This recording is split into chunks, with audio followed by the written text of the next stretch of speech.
Hello my dear students, welcome back to learn easily channel. ಈ ಒಂದು ವಿಡಿಯೋದಲ್ಲಿ ನಾವು ಮುನ್ಷಿ ಪ್ರೇಮಚಂದ್ರ ಅವರ ದಿ ಚೈಲ್ಡ್ ಕಥೆಯ ಕನ್ನಡದ ಸಾರಾಂಶವನ್ನು ಡಿಸ್ಕಸ್ ಮಾಡೋಣ. ಮುನ್ಷಿ ಪ್ರೇಮಚಂದ್ರ ಅವರ ದಿ ಚೈಲ್ಡ್ ಸಣ್ಣ ಕಥೆಯು ಒಬ್ಬ ಶ್ರೀಮಂತ ಭೂಮಾಲೀಕನು ಹೇಳ್ತಕ್ಕಂಥ ಕತೆ. ಈತ ತನ್ನ ಸೇವಕರಲ್ಲಿ ಒಬ್ಬ ಸೇವಕನಾದಂತಹ ಗಂಗು, ಒಬ್ಬ ಬ್ರಾಹ್ಮಣ ಸೇವಕನ ಕಥೆಯನ್ನ ಇಲ್ಲಿ ಹೇಳ್ತಾ ಹೋಗ್ತಾರೆ. ಈ ಗಂಗು ಗೋಮತಿ ದೇವಿ ಎಂಬ ಒಬ್ಬ ವಿಧವೆಯನ್ನ ಮದುವೆಯಾಗ್ತಾನೆ. ಅವರ ಒಂದು ಘಟನೆಯನ್ನೇ ಈ ಕಥೆಯಲ್ಲಿ ತಿಳಿಸಿರ್ತಾರೆ. ಈ ಒಂದು ಕಥೆಯು ಒಂದು ಜಾತಿ, ಸಾಮಾಜಿಕವಾದಂತಹ ಒಂದು ಪೂರ್ವಾಗ್ರಹ ಮತ್ತೆ ನಿಜವಾದಂತಹ ಸದ್ಗುಣ, ಪ್ರೀತಿಯ ವಿಷಯಗಳನ್ನು ತಿಳಿಸುತ್ತೆ. ಇಲ್ಲಿ ಕಥೆಯನ್ನ ಹೇಳ್ತಕ್ಕಂಥ ನಿರೂಪಕ ಒಂದು ಸಾಂಪ್ರದಾಯಿಕ ನೈತಿಕತೆಯನ್ನ, ಹಾಗೆ ಗಂಗೂರವರ ಒಂದು ಶುದ್ಧ ಅಚಲ ಪ್ರೀತಿಯನ್ನ ಇಲ್ಲಿ ತೋರಿಸುತ್ತೆ. ಇವರಿಬ್ಬರು ಆ ನಾಯಕ ಅಂದರೆ ಈ ಒಂದು ಮಾಲೀಕ, ಭೂಮಾಲೀಕ ಮತ್ತೆ ಗಂಗು ಇಬ್ಬರು ಒಂದು ವಿರುದ್ಧವಾದಂತಹ ಒಂದು ಕ್ಯಾರೆಕ್ಟರ್ಸ್ ಅನ್ನ ಹೊಂದಿರ್ತಾರೆ ಅಂತಕ್ಕಂಥದ್ದು ಇಲ್ಲಿ ಕಾಣಿಸುತ್ತೆ. ಮೊದಲಿಗೆ ದಿ ಚೈಲ್ಡ್ ಈ ಕಥೆಯ ಪಾತ್ರಗಳಿಗೆ ಬಂದಾಗ ಮೊದಲನೆಯದಾಗಿ ಮಾಲೀಕ. ಈ ಒಬ್ಬ ಮಾಲೀಕ ತುಂಬಾ ಶ್ರೀಮಂತವಾದಂತಹ ಮಾಲೀಕನಾಗಿರ್ತಾನೆ. ಈ ಕಥೆಯ ನಿರೂಪಕನು ಸಹ. ಈತ ತನ್ನ ಮನೆಯ ಆಳುಗಳಲ್ಲಿ ಒಬ್ಬ ಆಳಾಗಿರ್ತಕ್ಕಂತಹ ಗಂಗುವಿನ ಒಂದು ಕಥೆಯನ್ನ ಹೇಳ್ತಾ ಹೋಗ್ತಾನೆ. ಇಲ್ಲಿ ತನ್ನ ಸೇವಕರೊಂದಿಗೆ ಈತ ತುಂಬಾ ತಾಳ್ಮೆಯಿಂದ ಇರ್ತಾನೆ. ಇಲ್ಲಿ ಆ ಸೇವಕರು ತನ್ನ ಬಳಿಗೆ ಬರೋದು ಒಂದು ಮುಂಗಡ ಹಣವನ್ನ ಕೇಳೋದಿಕ್ಕೆ ಅಥವಾ ದೂರುಗಳನ್ನ ಕೇಳೋದಿಕ್ಕೆ ಅಂದುಕೋತಾನೆ. ಅದನ್ನ ಆತ ಇಷ್ಟಪಡೋದಿಲ್ಲ. ಇವನು ತನ್ನ ನಡವಳಿಕೆ ತುಂಬಾ ಚೆನ್ನಾಗಿದೆ ಅಂತ ಅಂದ್ಕೋತಾನೆ. ಗಂಗುವಿನ ಒಂದು ನಿರ್ಧಾರಗಳ ಬಗ್ಗೆ ಈತ ಒಂದು ರೀತಿಯಾದಂತಹ ತನ್ನದೇ ಆದ ಡಿಸಿಷನ್ಸ್ ಅನ್ನ ಮತ್ತೆ ಒಂದು ಸಂಶಯವನ್ನ ಕೂಡ ವ್ಯಕ್ತಪಡಿಸ್ತಕ್ಕಂತಹ ವ್ಯಕ್ತಿಯಾಗಿರ್ತಾನೆ ಈ ಮಾಲೀಕ ಅಥವಾ ಈ ಕಥೆಯನ್ನು ಹೇಳ್ತಕ್ಕಂಥ ನಿರೂಪಕರು. ಇನ್ನು ಎರಡನೇ ಕ್ಯಾರೆಕ್ಟರ್ ಬಂದಾಗ ಗಂಗು ಈ ಒಬ್ಬ ಮಾಲೀಕನ ಮನೆಯಲ್ಲಿ ಒಬ್ಬ ಸೇವಕನಾಗಿರ್ತಾನೆ. ಈತ ಅನಕ್ಷರಸ್ಥ ಮತ್ತೆ ಈತ ಸಾಂಪ್ರದಾಯಿಕ ಒಬ್ಬ ಬ್ರಾಹ್ಮಣನಾಗಿರ್ತಾನೆ. ತನ್ನ ಘನತೆಯನ್ನ ಕಾಪಾಡ್ಕೊಳ್ತಾನೆ. ಬೇಗ ಕೋಪ ಮಾಡ್ಕೊಳ್ತಕ್ಕಂತಹ ಗಂಗು ಬೇರೆ ಸೇವಕರೊಂದಿಗೆ ಸೇರೋದಿಲ್ಲ. ಈತ ಈ ಕಥೆಯ ನಾಯಕನಾಗಿದ್ದು ಗೋಮತಿ ದೇವಿಯನ್ನ ಮದುವೆಯಾಗೋ ಮೂಲಕ ಆಕೆಯ ಮಗುವನ್ನು ಕೂಡ ತನ್ನ ಮಗು ಅಂತ ಸ್ವೀಕರಿಸ್ತಾನೆ. ನಿಜವಾದ ಪ್ರೀತಿಯನ್ನ ತೋರಿಸ್ತಾನೆ. ಮತ್ತೊಂದು ಕ್ಯಾರೆಕ್ಟರ್ ಅಂದಾಗ ಗೋಮತಿ ದೇವಿ ಒಬ್ಬ ವಿಧವೆಯಾಗಿರ್ತಾಳೆ. ವಿಧವೆಯರ ಒಂದು ಆಶ್ರಮದಿಂದ ಹೊರಹಾಕಲ್ಪಟ್ಟಂತಹ ವಿಧವೆಯಾಗಿರ್ತಾಳೆ. ಈಕೆ ಈ ಹಿಂದೆ 3 ಗಂಡಂದಿರನ್ನ ಬಿಟ್ಟಿರ್ತಾಳೆ. ಅಂದ್ರೆ 3 ಜನರ ಜೊತೆ ಮದುವೆಯಾಗಿ ಅವರನ್ನ ಬಿಟ್ಟಿರ್ತಾಳೆ. ಆ ವಿಧವೆಯರ ಆಶ್ರಮದಿಂದ ಹೊರಹಾಕಿದ ನಂತರ ಅಲ್ಲೇ ಒಂದು ಮೊಹಲ್ಲಾದಲ್ಲಿ ವಾಸ ಮಾಡ್ತಾ ಇರ್ತಾಳೆ. ಅಲ್ಲಿರ್ತಕ್ಕಂತಹ ಪಡ್ಡೆ ಹುಡುಗರಿಗೆ ಈಕೆ ಒಂದು ವಿನೋದದ ಒಂದು ಮೂಲವಾಗಿರ್ತಾಳೆ. ನಂತರ ಈ ಮಹಿಳೆಯನ್ನ ಗಂಗು ಮದುವೆ ಆಗ್ತಾನೆ. ಇನ್ನು ದ ಚೈಲ್ಡ್ ಮಗು, ಗೋಮತಿಯ 1 ತಿಂಗಳ ಮಗ. ಇವನನ್ನ ಗಂಗು ತನ್ನ ಮಗನೆಂತ ಸ್ವೀಕರಿಸ್ತಾನೆ. ಇನ್ನು ಈ ಕತೆಗೆ ಬರೋಣ. ಈ ಕತೆಗೆ ಬಂದಾಗ ಮುನ್ಷಿ ಪ್ರೇಮಚಂದ್ರ ಅವರ ಈ ಚೈಲ್ಡ್ ಕತೆ ಒಬ್ಬ ಗಂಗು ಎಂಬ ಅನಕ್ಷರಸ್ಥ ಒಬ್ಬ ಸಾಂಪ್ರದಾಯಿಕ ಬ್ರಾಹ್ಮಣನನ್ನ ಕೆಲಸಕ್ಕೆ ಇಟ್ಕೊಂಡಿರ್ತಕ್ಕಂತಹ ಒಂದು ಸನ್ನಿವೇಶದಿಂದ ಪ್ರಾರಂಭ ಆಗುತ್ತೆ. ಈ ಭೂಮಾಲೀಕ ಒಬ್ಬ ವಿದ್ಯಾವಂತ ಶ್ರೀಮಂತ ಆಗಿರ್ತಾನೆ. ಈ ವ್ಯಕ್ತಿ ಆ ಗಂಗು ತನ್ನ ಮನೆಯಲ್ಲಿರ್ತಕ್ಕಂಥ ಇತರ ಸೇವಕರಿಗಿಂತ ತುಂಬ ಭಿನ್ನವಾಗಿದ್ದಾನೆ ಅಂತಕ್ಕಂಥದ್ದನ್ನ ಹೇಳ್ತಾನೆ.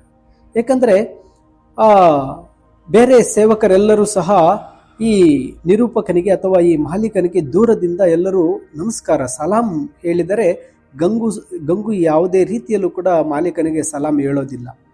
ಗಂಗು ಸೇವಕನಾಗಿದ್ದರೂ ಸಹ ಒಬ್ಬ ಬ್ರಾಹ್ಮಣನಂತೆ ವರ್ತಿಸ್ತಾ ಇರ್ತಾನೆ. ಆತ ಗೌರವವನ್ನ ನಿರೀಕ್ಷೆ ಮಾಡ್ತಾ ಇರ್ತಾನೆ. ಇಲ್ಲಿ ನಿರೂಪಕನು ಬಳಸ್ತಾ ಇರ್ತಕ್ಕಂತಹ ಲೋಟವನ್ನ ಎತ್ತಿಡೋದಕ್ಕೆ, ತೊಳೆಯೋದಕ್ಕೆ ಅವನು ನಿರಾಕರಣೆ ಮಾಡ್ತಾನೆ ಗಂಗು ತುಂಬಾ ಬೇಗ ಕೋಪಗೊಳ್ತಾನೆ. ಅವನ ಬಗ್ಗೆ ಟೀಕೆಗಳನ್ನ ಹೇಳೋದನ್ನ ಆತ ಸಹಿಸೋದಿಲ್ಲ. ಆ ನಿರೂಪಕನ ಇತರ ಸೇವಕರೊಂದಿಗೆ ಗಂಗು ಬೆರೆಯೋದಿಲ್ಲ. ಅವರ ಜೊತೆ ಬೆರೆತರೆ ತನ್ನ ಘನತೆ ಕಡಿಮೆ ಆಗುತ್ತೆ ಅಂತ ಅಂದ್ಕೊಂಡಿರ್ತಾನೆ. ಈ ಕತೆಗಾರ ಗಂಗು ತನ್ನ ಜಾತಿಯವರ ಗುಣಲಕ್ಷಣವೆಂದು ಹೇಳ್ತಕ್ಕಂತಹ ಬಾಂಗ್ ಅಥವಾ ಈ ಮಾದಕ ವ್ಯಸನಿಯಾಗಿರೋದಿಲ್ಲ, ಅವುಗಳನ್ನು ಆತ ಸಹಿಸೋದು ಇಲ್ಲ. ಆದರೆ ಈ ಗಂಗು ತನ್ನ ಧಾರ್ಮಿಕ ವಿಧಿ ವಿಧಾನಗಳನ್ನು ಕೂಡ ನಿರ್ವಹಿಸೋದಿಲ್ಲ, ನದಿಯಲ್ಲಿ ಸ್ನಾನ ಮಾಡೋದಿಲ್ಲ. ಈ ರೀತಿಯಾಗಿ ಗಂಗು ಇರ್ತಾನೆ. ಈ ಭೂಮಾಲೀಕನಿಗೆ ಗಂಗುವಿನ ಒಂದು ಜನ್ಮ ಹಕ್ಕಿನ ಆಧಾರದ ಮೇಲೆ ಆತನಿಗೆ ಇರುವ ಸವಲತ್ತಿನ ಭಾವನೆಯ ಬಗ್ಗೆ ಈ ನಿರೂಪಕ ದ್ವೇಷ ಮಾಡ್ತಾ ಇರ್ತಾನೆ. ನೋಡಿ, ಈತ ಕೆಲಸದಾಳಾಗಿದ್ರೂ ಸಹ ಆ ಬ್ರಾಹ್ಮಣಿಕೆಯನ್ನು ಬಿಟ್ಟುಕೊಟ್ಟಿಲ್ಲ ಅಂತೇಳಿ ದ್ವೇಷಿಸ್ತಾ ಇರ್ತಾನೆ. ಈ ಕತೆಗಾರ ತನ್ನನ್ನು ತುಂಬ ಸಂಯಮದ ವ್ಯಕ್ತಿ, ತಾನೊಬ್ಬ ಒಂದು ತಾಳ್ಮೆ ಹೊಂದಿರತಕ್ಕಂಥ ವ್ಯಕ್ತಿ ಮತ್ತು ಸ್ವತಂತ್ರ ವ್ಯಕ್ತಿ ಅಂತ ಕಥೆಯಲ್ಲಿ ವಿವರಿಸ್ತಾರೆ.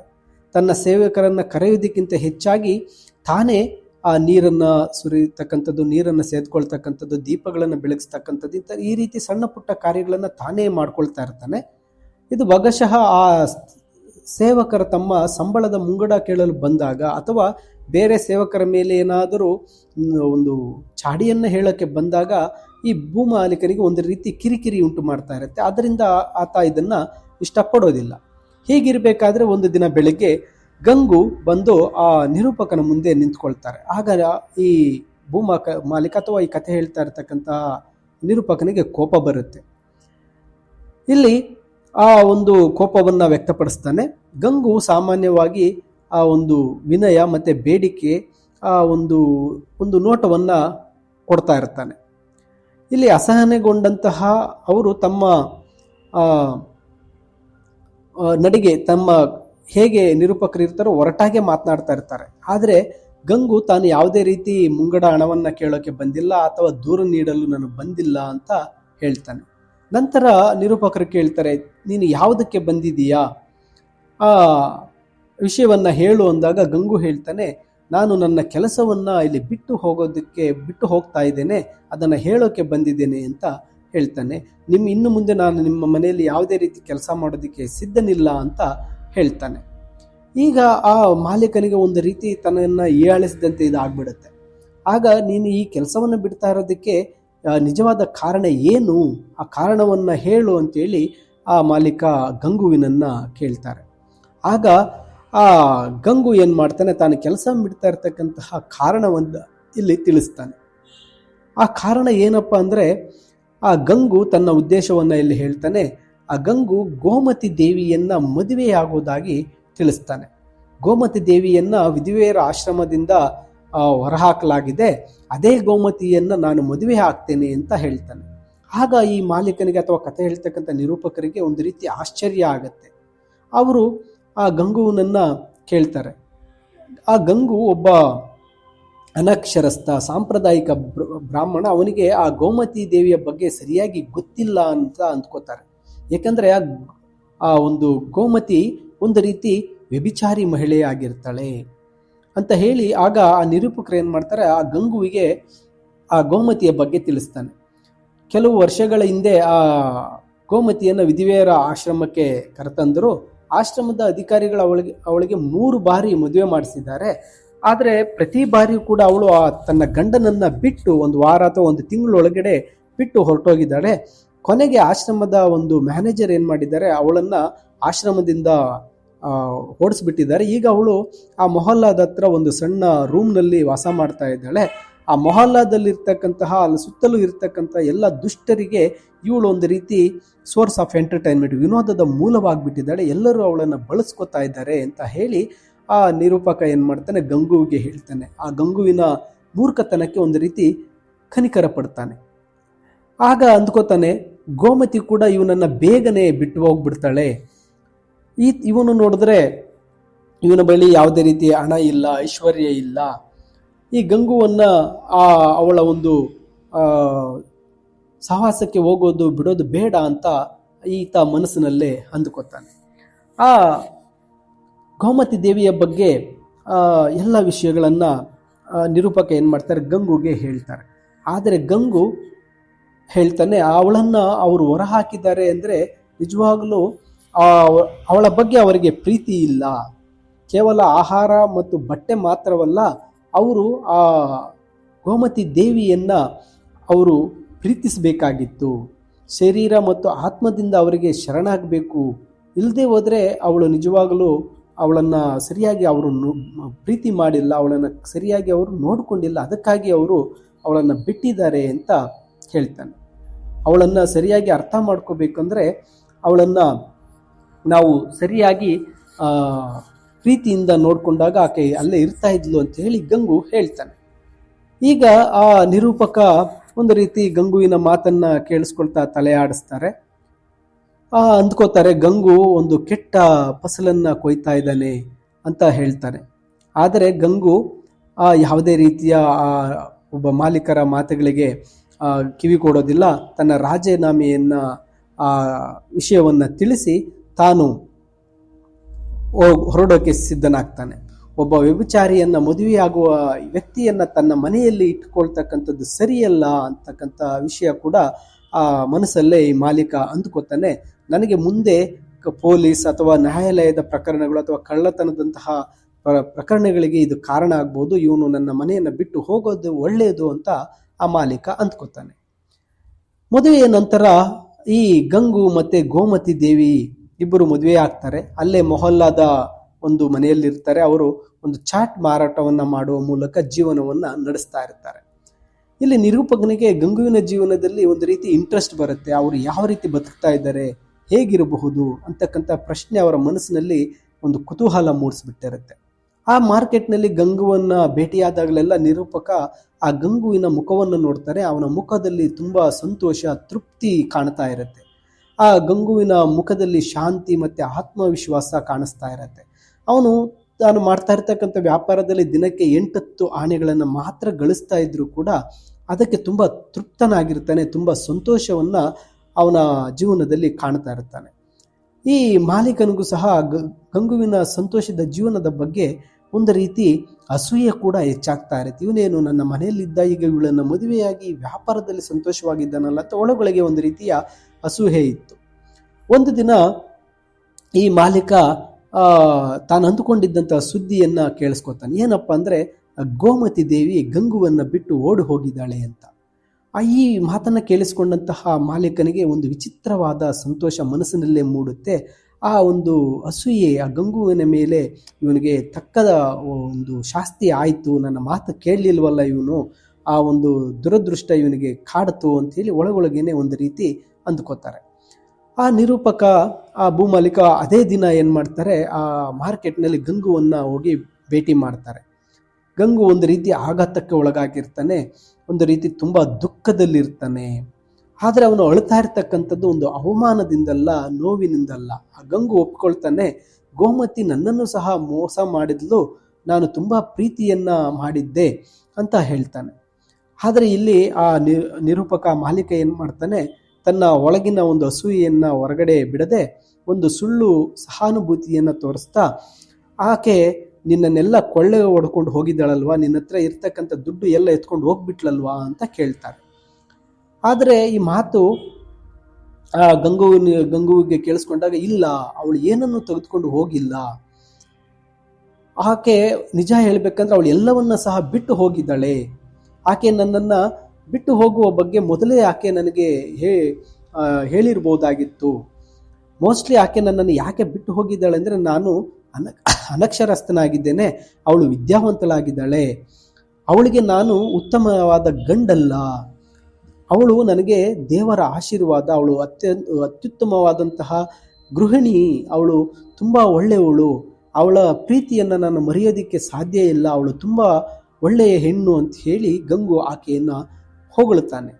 ನಿರೂಪಕ ಆ ಮಾತುಗಳನ್ನೆಲ್ಲ ಕೇಳಿಸಿಕೊಂಡಾಗ, ಓಹೋ, ಇವನಿಗಿನ್ನೂ ಕಣ್ಣು ತೆರೆದಿಲ್ಲ, ಇವನು ತುಂಬ ನಿರಾಶೆಗೊಳಗಾಗಿದ್ದಾನೆ, ಆ ಮಹಿಳೆ ದ್ರೋಹ ಮಾಡಿ ಹೋದರೂ ಕೂಡ ಇವನಿನ್ನೂ ಆ ದ್ರೋಹವನ್ನು ಸರಿಯಾಗಿ ಅರ್ಥ ಮಾಡ್ಕೊಳ್ತಾ ಇಲ್ಲ ಅಂಥೇಳಿ ಆ ಮಾಲೀಕ ಅಂದ್ಕೋತಾನೆ. ಅದಾದ ನಂತರ ಆ ಗಂಗು ಏನಾದರೂ ಮಾಡಿ ಆ ಗೋಮತಿ ದೇವಿಯನ್ನು ಹುಡುಕಿ ತರಬೇಕು ಅಂತ ಅಂದ್ಕೊಂಡಿರ್ತಾನೆ. 1 ತಿಂಗಳ ನಂತರ ಈ ಮಾಲೀಕ, ಈ ಕಥೆಯ ಮಾಲೀಕ ಅಥವಾ ನಿರೂಪಕ ನೈನಿತಾಲ್ಗೆ ಹೋಗಿರ್ತಾರೆ. ಅವರು ಹಿಂತಿರುಗಿ ಬಂದ ತಕ್ಷಣ ಆ ಗಂಗು ನಿರೂಪಕನ ಮುಂದೆ ಬಂದು ನಿಂತಿರ್ತಾನೆ. ಆ ಗಂಗು ತನ್ನ ಕೈಯಲ್ಲಿ ಹೊಸದಾಗಿ ಜನಿಸಿರ್ತಕ್ಕಂತಹ ಒಂದು ಮಗುವನ್ನು ಹಿಡಿದುಕೊಂಡಿರ್ತಾನೆ. ಗಂಗು ಬಹಳ ಸಂತೋಷದಲ್ಲಿರ್ತಾನೆ. ಅವನ ಒಂದು ಸಂತೋಷಕ್ಕೆ ಪಾರವೇ ಇರೋದಿಲ್ಲ. ಅವನು ತುಂಬ ಪ್ರೀತಿಯಿಂದ ಆ ಕೃಷ್ಣ ಮಗುವನ್ನು ಹಿಡಿದ ಒಂದು ನಂದನಿಗಿಂತ ಹೆಚ್ಚು ಸಂತೋಷವಾಗಿ ಕಾಣ್ತಾ ಇರ್ತಾನೆ. ಅಂದರೆ ಕೃಷ್ಣನನ್ನು ಹಿಡ್ಕೊಂಡಿರ್ತಕ್ಕಂತಹ ಕೃಷ್ಣನ ತಂದೆ ನಂದ ಅವರ ರೀತಿಯಲ್ಲಿ ಈ ಗಂಗು ಕಾಣ್ತಾ ಇರ್ತಾನೆ. ಗಂಗು ತುಂಬ ಉತ್ಸಾಹದಿಂದ ತಾನು ಗೋಮತಿಯನ್ನು ಮತ್ತೆ ಕರೆತಂದಿದ್ದೇನೆ ಅಂತ ಹೇಳ್ತಾನೆ. ಅಂದರೆ ಒಬ್ಬ ಸ್ನೇಹಿತರ ಸಹಾಯದಿಂದ ಗೋಮತಿ ಲಕ್ನೋದಲ್ಲಿ ಒಂದು ಹಾಸ್ಪಿಟ್ಲಲ್ಲಿ ಇರ್ತಕ್ಕಂಥದ್ದನ್ನು ನಾನು ತಿಳ್ಕೊಂಡೆ. ಅಲ್ಲಿಗೆ ಹೋಗಿ ಅವಳನ್ನು ನಾನು ಮತ್ತೆ ಕರೆದುಕೊಂಡು ಬಂದಿದ್ದೇನೆ. ಅದರ ಜೊತೆಗೆ ನಮಗೆ ಒಂದು ಮಗು ಕೂಡ ಆಗಿದೆ ಅಂತ ಹೇಳಿ ಆ ಮಗುವನ್ನು ಒಂದು ಬಂಗಾರದ ಪದಕವನ್ನು ಪ್ರದರ್ಶಿಸುವ ರೀತಿಯಲ್ಲಿ ಗಂಗು ಹೇಳ್ತಾನೆ. ಆ ನಿರೂಪಕನು ಒಂದು ರೀತಿ ಗೇಲು ಮಾಡ್ತಾ ಅವನು ನಿನ್ನ ಮಗನೇ ಅಂತ ಕೇಳ್ತಾನೆ. ಆಗ ಗಂಗು ಉತ್ತರಿಸ್ತಾನೆ, ಏಕೆ? ಹೌದು, ಇದು ನನ್ನದೇ ಬಾಪೂಜಿ, ಇದು ನನ್ನದೇ ಮಗು, ಈ ದೇವರ ಮಗು ಅಂತ ಹೇಳ್ತಾನೆ. ಆಗ ಮಾಲೀಕನು ಹೇಳ್ತಾನೆ, ಈ ಮಗು 1 ತಿಂಗಳಿನ ಮಗು. ಅಂದರೆ ನೀನು ಮದುವೆಯಾಗಿ 7 ತಿಂಗಳಾಗಿದೆ, ಆದರೆ ನಿನಗೆ 7 ತಿಂಗಳಲ್ಲೇ 1 ತಿಂಗಳಿನ ಮಗು ಹೇಗೆ? 6 ತಿಂಗಳಿಗೆ ಒಂದು ಮಗು ಜನಿಸಿದೆಯಲ್ಲ ಅಂತ ಹೇಳಿ ಮಾಲೀಕ ಹೇಳ್ತಾನೆ. ಆಗ ಗಂಗುಗೆ ಆ ಒಳ ಅರ್ಥ ಹಠಾತ್ತನೆ ಅರ್ಥ ಆಗತ್ತೆ, ಆ ಮಾತಿನ ಅರ್ಥ ಆಗತ್ತೆ. ಆಗ ಹೇಳ್ತಾನೆ, ಓಹೋ, ನಾನು ಅದರ ಬಗ್ಗೆ ಯೋಚಿಸಲೂ ಇಲ್ಲ, ಅದಕ್ಕಾಗಿಯೇ ಗೋಮತಿ ಕೂಡ ಓಡಿ ಹೋಗಿದ್ಲು. ಗೋಮತಿ ಜೊತೆ ನಾನು ಮಾತಾಡಿರ್ತಕ್ಕಂಥ ವಿಷಯವನ್ನು ಅಲ್ಲಿ ಗಂಗು ನೆನಪಿಸ್ಕೊಂಡು ಹೇಳ್ತಾನೆ. ಅಂದರೆ ಆ ಗಂಗು ಗೋಮತಿಗೆ ಹೇಳಿರ್ತಾನೆ, ನಿನಗೆ ಇಷ್ಟ ಬಂದ ಹಾಗೆ ನೀನಿರು, ನಿನಗೆ ಇಷ್ಟ ಇಲ್ಲದೇ ಇದ್ದರೆ ನೀನು ಯಾವ ರೀತಿ ನಡ್ಕೊಂಡ್ರೂ ಸಹ ನನಗೆ ಚಿಂತೆ ಇಲ್ಲ, ಅಥವಾ ಯಾವುದೇ ರೀತಿ ನಾನು ಬೇಜಾರು ಮಾಡ್ಕೊಳ್ಳೋದಿಲ್ಲ, ನಿನಗೆ ತೊಂದರೆಯಾಗದೆ ಹಾಗೆ ನಾನು ನಿನ್ನನ್ನು ನೋಡ್ಕೊಳ್ತೇನೆ ಅಂತ ಹೇಳಿರ್ತಾನೆ. ಅಂದರೆ ಆ ಗೋಮತಿಗೆ ಅವನು ಭರವಸೆಯನ್ನು ನೀಡಿರ್ತಾನೆ, ನನಗೆ ನಿನ್ನ ಮೇಲೆ ಯಾವುದೇ ಕೋಪವಿಲ್ಲ, ನನ್ನ ದೃಷ್ಟಿಯಲ್ಲಿ ನೀನು ಮೊದಲು ಹೇಗಿದ್ದರೋ ಹಾಗೆಯೇ ಈಗಲೂ ಸಹ ಇರೋದು ಉತ್ತಮ, ನಾನು ನಿನ್ನನ್ನು ಮೊದಲಿನಂತೆಯೇ ಪ್ರೀತಿಸ್ತೇನೆ, ಇಲ್ಲ ಈಗ ನಾನು ನಿನ್ನನ್ನು ಇನ್ನಷ್ಟು ಪ್ರೀತಿಸ್ತೇನೆ ಅಂತ ಹೇಳ್ತಾನೆ. ಅಂದರೆ ಗೋಮತಿಯನ್ನು ಆತ ಒಂದು ತುಂಬ ಪ್ರೀತಿಯಿಂದ ಮದುವೆಯಾಗಿರ್ತಾನೆ. ಮತ್ತು ಆ ಗೋಮತಿ ಬಂದ ನಂತರ ಅವಳ ಮಗುವನ್ನು ತನ್ನ ಮಗು ಅಂತಲೇ ಸಹ ಗಂಗು ಸ್ವೀಕರಿಸಿರ್ತಾನೆ. ಅಲ್ಲಿ ಆ ಭೂ ಮಾಲೀಕನಿಗೆ ಗಂಗು ಹೇಳ್ತಾನೆ, ನಾನು ಒಂದು ಭೂಮಿಯನ್ನು ಖರೀದಿ ಮಾಡಿದ್ದೇನೆ, ಆ ಭೂಮಿಯ ಮೇಲೆ ಬೇರೆ ಯಾರೋ ಫಸಲನ್ನು ಬಿತ್ತಿ ಹೋಗ್ಬಿಟ್ಟಿದ್ದಾರೆ. ಆಗ ಆ ಫಸಲು ಬೇರೆಯವರು ಬಿತ್ತಿದ್ದಾರೆ ಅಂತೇಳಿ ಆ ಫಸಲನ್ನು ನಾನು ನಿರಾಕರಣೆ ಮಾಡ್ತೀನ? ಆ ಹೊಲದಲ್ಲಿ ನಾನು ಕೊಂಡ ನಂತರ ಬೇರೆಯವರ ಫಸಲಾದರೂ ಸಹ ಅದನ್ನು ನಾನು ಪಡೆದೇ ತೀರುತ್ತೇನೆ. ಹಾಗೆ ಈ ಮಗುವು ಸಹ ಇದು ಬೇರೆಯವರ ಮಗುವಾಗಿರಬಹುದು, ಈಗ ಗೋಮತಿ ನನ್ನ ಮಡದಿಯಾಗಿರೋದ್ರಿಂದ ಈ ಮಗು ಕೂಡ ನನ್ನದೇ, ಆದ್ದರಿಂದ ಈ ಮಗುವನ್ನು ನಾನು ನನ್ನ ಮಗು ಅಂತೇಳಿ ಸ್ವೀಕರಿಸ್ತೇನೆ ಅಂತ ಹೇಳ್ತಾನೆ. ಈಗ ಆ ಮಾಲೀಕನಿಗೆ ಗಂಗುವಿನ ಆಳವಾದಂತಹ ಸ್ವೀಕಾರ ಭಾವನೆ, ಪ್ರೀತಿ ಅರ್ಥ ಆಗತ್ತೆ. ಮತ್ತೆ ಆ ಮಾತುಗಳನ್ನು ಕೇಳಿಸ್ಕೊಂಡಂತಹ ಮಾಲೀಕನಿಗೆ ಕಣ್ಣೀರಿನಿಂದ ತುಂಬುತ್ತೆ. ಆಗ ಆ ಮಾಲೀಕ ಏನು ಮಾಡ್ತಾನೆ, ಆ ನಿಷ್ಕಳಂಕ ಮಗುವನ್ನು ಅವರ ಕಡೆಯಿಂದ ತೆಗೆದುಕೊಂಡು ಆ ಮಗುವನ್ನು ಮುತ್ತಿಡ್ತಾರೆ. ಆಗ ಗಂಗು ಆ ಮಾಲೀಕನನ್ನು ನೋಡಿ, ನೀನು ತುಂಬ ಒಳ್ಳೆಯ ವ್ಯಕ್ತಿ ಅಂತ ಹೊಗಳ್ತಾನೆ. ಆಗ ಆ ನಿರೂಪಕನಿಗೆ ಒಂದು ರೀತಿಯ ಒಂದು ರಿಯಲೈಸೇಷನ್ ಆಗುತ್ತೆ, ನಿಜವಾಗಲೂ ಒಳ್ಳೆಯತನ ನನ್ನದಲ್ಲ, ಒಳ್ಳೆಯತನದ ಮುಖವಾಡ ಮಾತ್ರ ನಾನು ಧರಿಸಿದ್ದೇನೆ, ಆದರೆ ನಿಜವಾದ ಒಳ್ಳೆಯತನ, ಆ ಒಳ್ಳೆಯ ಹೃದಯ ಇರೋದು ಗಂಗು ನಿನಗಿದೆ ಅಂತ ಹೇಳ್ತಾನೆ. ನಾನು ಹೊರಗಿನಿಂದ ಮಾತ್ರ ಒಳ್ಳೆಯವನು, ಆದರೆ ಒಳಗಿನಿಂದ ನಾನು ತುಂಬ ಅಹಂಕಾರಿ, ನಿಜವಾಗಿಯೂ ಒಳ್ಳೆಯವನು ನೀನೇ ಗಂಗು. ಈ ಮಗು ನಿಮ್ಮ ಒಳ್ಳೆಯತನದ ಪರಿಮಳವನ್ನು ಇಲ್ಲಿ ಹೊರಸೂಸ್ತಾ ಇದೆ. ಇಂತಹ ಬೇರೆಯ ಮಹಿಳೆ, ಬೇರೆ ವ್ಯಕ್ತಿಗೆ ಮಗುವಾಗಿದ್ದರೂ ಕೂಡ ಈಗ ಮದುವೆಯಾಗಿರ್ತಕ್ಕಂತಹ ಗೋಮತಿ ದೇವಿಯನ್ನು ನೀನು ಆ ಪತ್ನಿಯಾಗಿ ಸ್ವೀಕರಿಸಿ ಆ ಮಗುವನ್ನು ಕೂಡ ನಿನ್ನ ಮಗು ಅಂತೇಳಿ ಇಷ್ಟು ಸಂತೋಷ ಪಡ್ತಾ ಇದ್ದೀಯಲ್ವಾ, ನಿಜವಾಗಲೂ ನೀನು ಒಳ್ಳೆಯವನು ಅಂತ ಹೇಳಿ ಆ ಮಾಲೀಕ ಹೇಳ್ತಾರೆ. ಈ ಕಥೆಯ ನಿರೂಪಕ ಮಾಲೀಕ ಮಗುವನ್ನು ಅಪ್ಪಿಕೊಂಡು ಗಂಗುವಿನೊಂದಿಗೆ ನಡೆದುಕೊಂಡು ಹೋಗ್ತಾ ಇರ್ತಾರೆ. ಬಹುಶಃ ಅವರು ಗೋಮತಿಯನ್ನು ಭೇಟಿಯಾಗಲು ಅವರು ನಡ್ಕೊಂಡು ಹೋಗ್ತಾ ಇರತಕ್ಕಂಥ ರೀತಿಯಲ್ಲಿ ಈ ಕತೆ ಕೊನೆಗೊಳ್ಳುತ್ತೆ. ಈ ಕಥೆಯಲ್ಲಿ ಆ ಭೂಮಾಲೀಕರಾದಂತಹ ಈ ನಿರೂಪಕನಿಗೆ ಆತ ಒಂದು ರೀತಿ ಪೂರ್ವಾಗ್ರಹ ಪೀಡಿತನಾಗಿರುತ್ತಾನೆ. ತನ್ನ ಅನಕ್ಷರಸ್ಥ ಬ್ರಾಹ್ಮಣ ಸೇವಕ ಗಂಗು ಆ ಗಂಗುವಿನ ನಿಸ್ವಾರ್ಥ ಪ್ರೀತಿ ಮತ್ತು ಸದ್ಗುಣದ ನಿಜವಾದ ಅರ್ಥವನ್ನು ಈ ನಿರೂಪಕ ಇಲ್ಲಿ ಕಲ್ತ್ಕೊಳ್ತಾನೆ. ನಿರೂಪಕ ಮತ್ತು ಗಂಗುವಿನ ಮಧ್ಯೆ ಈ ಒಂದು ವ್ಯತಿರಿಕ್ತತೆ ಚಿತ್ರಿಸುವಂತಹ ಈ ಒಂದು ಕತೆ ಮುನ್ಷಿ ಪ್ರೇಮಚಂದ್ರ ಅವರು ಬರೆದಿರ್ತಾರೆ. ಅಂದರೆ ಇಲ್ಲಿ ಗಂಗು ನಿಜವಾದ ಆಳವಾದಂತಹ ಸದ್ಗುಣ ಪ್ರೀತಿಯನ್ನು ಹೊಂದಿರ್ತಾನೆ. ನಿರೂಪಕ ಮೇಲ್ಮಾತಿನಲ್ಲಿ ಸದ್ಗುಣ ಹೊಂದಿದ್ದರೂ ಒಳಗಡೆ ಒಂದು ಅಸೂಯೆ ಅಂತಕ್ಕಂತಹ ಬೇರೆಯ ಮುಖವಾಡವನ್ನು ಹೊಂದಿರ್ತಾನೆ. ಈ ಗಂಗುವಿನ ಕಥೆಯನ್ನು ಮುನ್ಷಿ ಪ್ರೇಮಚಂದ್ರ ಅವರು ಈ ಒಂದು ದ ಚೈಲ್ಡ್ ಕಥೆಯಲ್ಲಿ ತಿಳಿಸಿರ್ತಾರೆ. ಮೈ ಡಿಯರ್ ಸ್ಟೂಡೆಂಟ್ಸ್, ಇದು ಕನ್ನಡದ ಎಕ್ಸ್ಪ್ಲನೇಷನ್ ಆಗಿ ಇಂಗ್ಲಿಷ್ ಸಮರಿಯ PDF ವಿಡಿಯೋದ ಡಿಸ್ಕ್ರಿಪ್ಷನ್ನಲ್ಲಿದೆ, ನೀವು ಡೌನ್ಲೋಡ್ ಮಾಡಿಕೊಳ್ಳಬಹುದು. ಇನ್ನು ಹೆಚ್ಚಿನ ವಿಡಿಯೋಗಳಿಗಾಗಿ ತಪ್ಪದೆ ಲರ್ನ್ ಈಸಿಲಿ ಚಾನಲ್ಗೆ ಸಬ್ಸ್ಕ್ರೈಬ್ ಮಾಡಿ ಅಂತ ಹೇಳ್ತಾ thank you for watching this video.